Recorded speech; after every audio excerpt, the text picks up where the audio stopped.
All right, little experiment. We have 82 FLH, and she's a lot cold-blooded. Even once the oil starts getting warm, the heads are warm, those first few minutes of riding are not the best. So something I'm going to try to see if I can get the bike to warm up quicker is these block heaters. Silicon external, these are like oil pan block heaters. This one's 25 watts and it's just held on by magnets. And then I have a 4 by 5 inch that's actually attached to the bottom. I've tried each of these separately and they did not individually do anything quick enough to warrant even bothering. But last night I tried the two of them together and I was pretty happy with the results. So it's 9:20. We're gonna plug both these in. The wires on them are longer, so we can easily cut those, take them away. Obviously the one on the outside you just pop off. The underside one is, I don't want to say permanently mounted, but they use a special 3M film that's heat resistant, so it's not going to matter. So we'll see. We'll track it. Oh, just so you can see, got the laser. The temp gauge here says it's 50 or below 50, but 53. So again, not the coldest weather or anything like that. Ground temperature here, it's low 50s. And it's 50 weight, and it's not exactly the freshest 50 weight. So we're just going to get this plugged in a second. I'll get a better coupler or thing, and we'll test how well this does. So we'll be back in a few. We'll try it at 15 minutes, 30 minutes, etc. Actually, just to show you, I plugged this in 30 seconds ago. And it's weird, the whole pad doesn't get warm. So a lot like a block heater, there's some sort of element in there. And this thing will typically get in the 200s-ish pretty quickly up here, but then other parts of it will be like 90 or 100. Again, this isn't something you're going to be worried about cooking your oil, but if you can get it to hot weather temperature, if you can get this up in the around 100 or even above, or anywhere in that vicinity, obviously the 50 weight at that point is moving, or at least it's not chilled, and so it's should be moved through the heads quicker, all that sort of thing. Get the rest of the engine lubricated and warmed. Should make startup easier too. But these things do get hot pretty quickly. Well, within 2 minutes you're going to be at full temperature. But thermodynamics, it has to heat this tank and then the oil on the other side of it. Thankfully, these shovel tanks, they're on these insulators, so it's not like, this would take a lot longer if you had something with an oil pan, because you'd have to heat the whole pan and then the oil and stuff like that. So you actually have a shot at doing this quicker. Anyway, be back in 15. Okay, 15 minutes has passed. Just to show you, frame's still 52. 70s, 80s, mixed. This thing's hot, 200s. This one, the other one, I don't know if it gets as hot. You might see it's just moved off. Now this thing is slow to react, so let's take this guy out.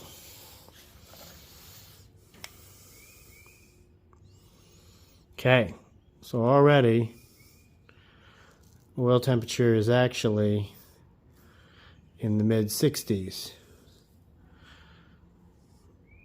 So 15 minutes in, we're getting the temperature up. Again, it's 50 weight. It's also not the coldest morning ever. So, and that's the oil at the very top, whereas everything's being heated from the bottom down. So if I stirred it up a bit, it'd probably be a little warmer. So let's check in 30 minutes or another 50 minutes.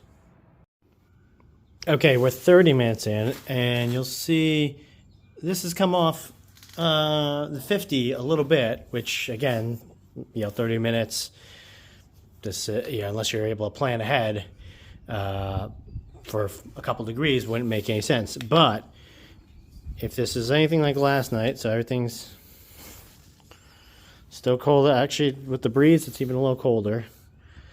Now the tank is in the 90s, depending on where you catch it, and the actual pad itself, 200s.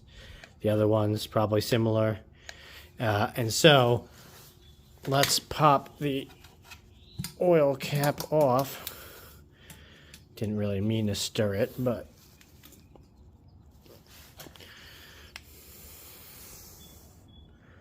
so now actually, the oil at the top, 70s, almost 80 degrees.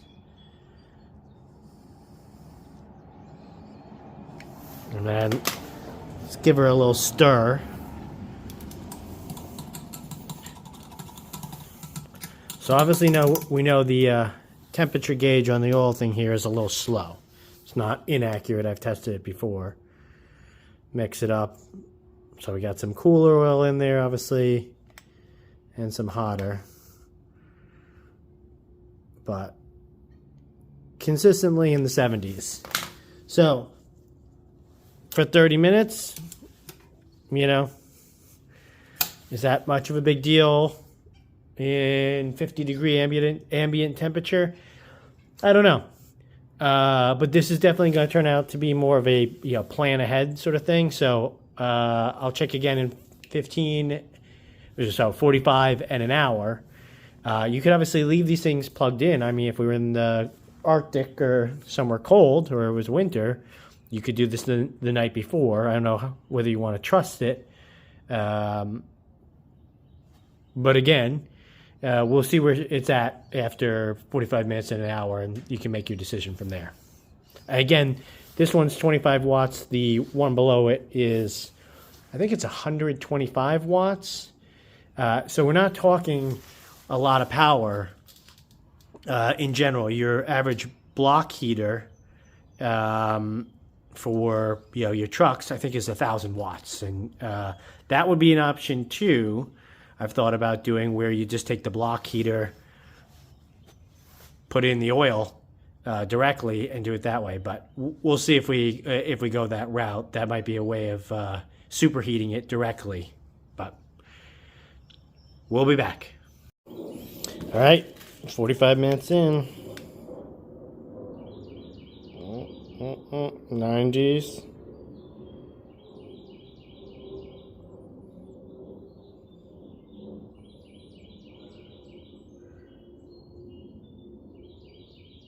All right. So, bit of movement, almost halfway between the 100 and the 50. Let's see what she's like.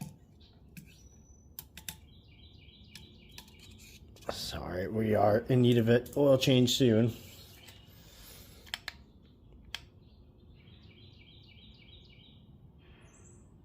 '70s, 84, 85.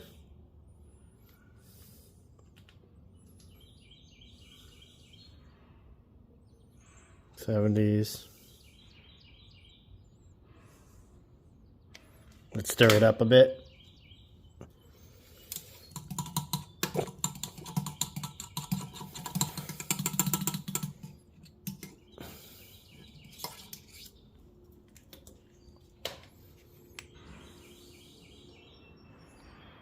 Yeah.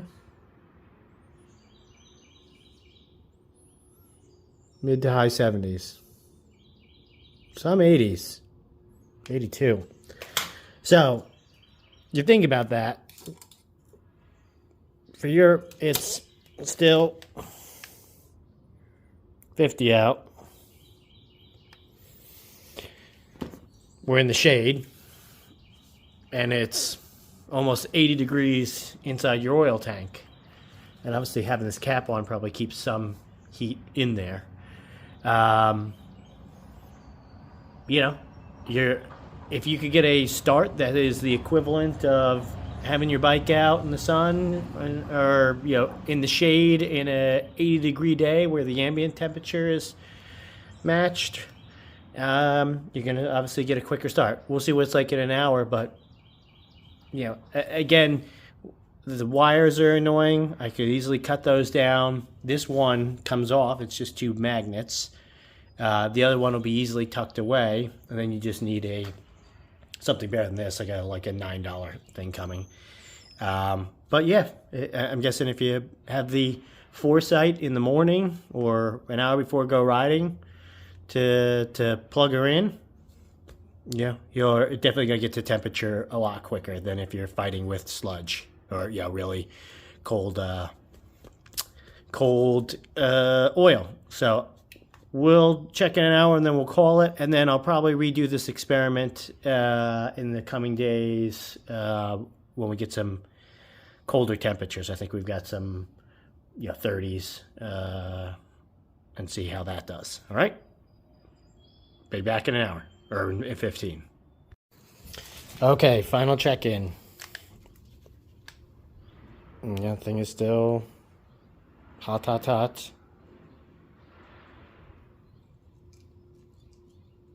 And again, remember, there's the big one on the bottom. So, and obviously, I mean, I can feel it. This thing feels warm. But again, 90 degrees isn't, we're talking hot shower temperature.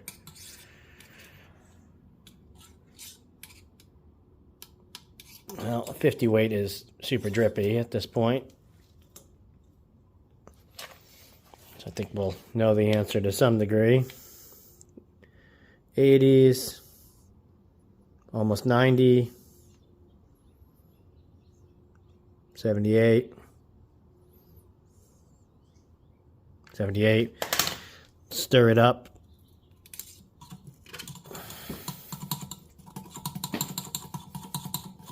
That was weird. Must have backfired. Well, I'm making a mess here.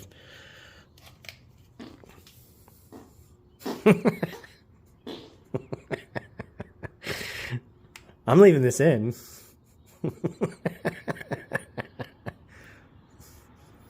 Weird that the bike backfired like that without it even being on.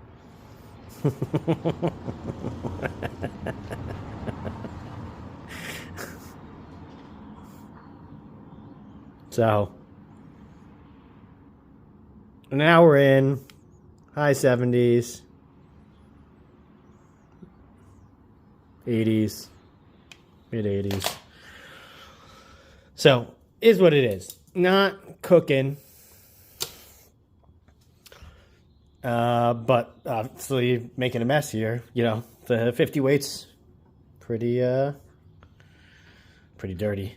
But pretty warmed up at this point. So I would imagine the bike would fire pretty easy. Obviously the engine's cold.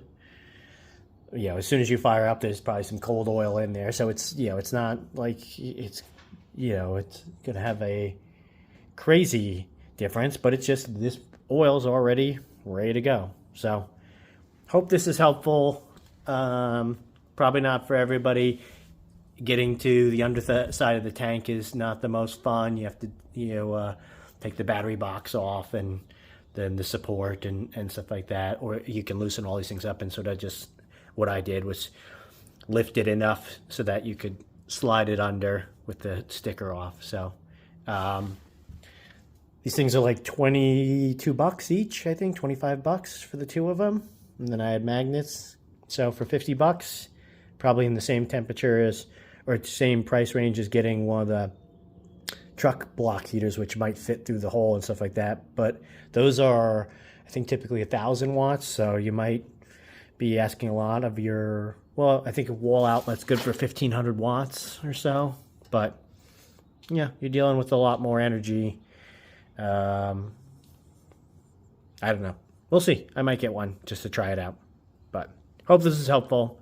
Obviously an option. We'll try it again with colder temperatures.